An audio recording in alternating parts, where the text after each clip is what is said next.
General Tso's chicken. Deep-fried chicken cooked in a sweet and saucy syrup, generally served over steamy rice or broccoli.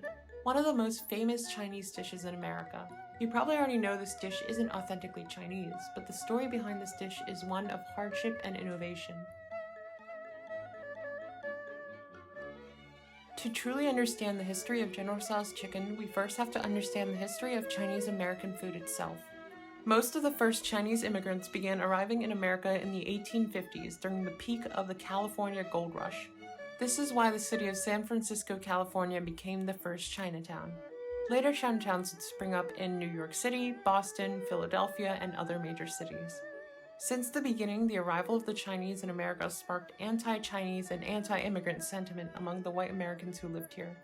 This culminated in the Chinese Exclusion Act of 1882, which lasted for 60 years and was the only U.S. law ever passed that prevented immigration of an entire ethnic or national group. Many Chinese immigrants found it hard to get employed, which would lead to many of them setting up their own restaurants to sustain themselves. Our story starts in Hunan with a chef named Peng Kui, born in 1919. Peng was a Hunan cuisine chef and had worked as the Chinese nationalist government's banquet chef, even after the nationalists fled to Taiwan following their defeat in the Chinese Civil War. This is where Peng invented the original version of General Tso's chicken.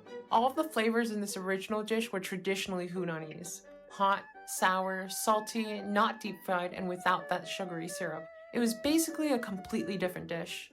Who was General Tso? Well, General Tso was a Qing dynasty statesman and military leader from the Hunan province that Peng was from.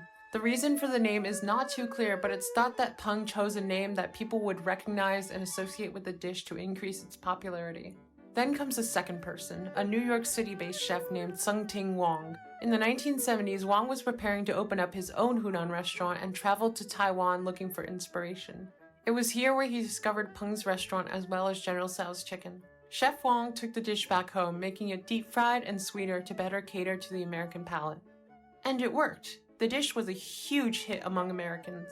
When Peng opened up his own restaurant in New York City in 1973, however, he was furious to discover that people were already eating his food, albeit a sweeter and deep-fried version. Along with this, many diners believed he was the one ripping off Wong, when it was really the other way around. And so, Peng eventually gave in and adopted this new Americanized version of his dish in his own restaurants. And that's the story of General Tso's chicken.